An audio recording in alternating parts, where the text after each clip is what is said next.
ನಿನ್ನ ಕಂಗಳ ಬಿಸಿಯ ಹನಿಗಳು 100 ಕಥೆಯ ಹೇಳಿವೆ.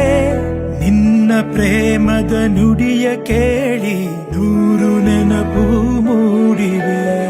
ನಿನ್ನ ಕಂಗಳ ಬಿಸಿಯ ಹನಿಗಳು 100 ಕಥೆಯ ಹೇಳಿವೆ.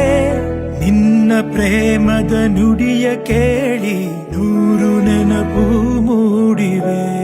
ತಂದೆಯಾಗಿ ತಾಯಿಯಾಗಿ ಮಮತೆಯಿಂದ ಬೆಳೆಸಿದೆ.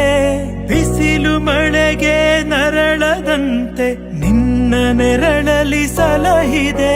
ಆ ಪ್ರೀತಿಯ ಮನ ಮರೆವುದೇ. ನಿನ್ನ ಕಂಗಳ ಬಿಸಿಯ ಹನಿಗಳು 100 ಕಥೆಯ ಹೇಳಿವೆ. ನಿನ್ನ ಪ್ರೇಮದ ನುಡಿಯ ಕೇಳಿ 100 ನೆನಪು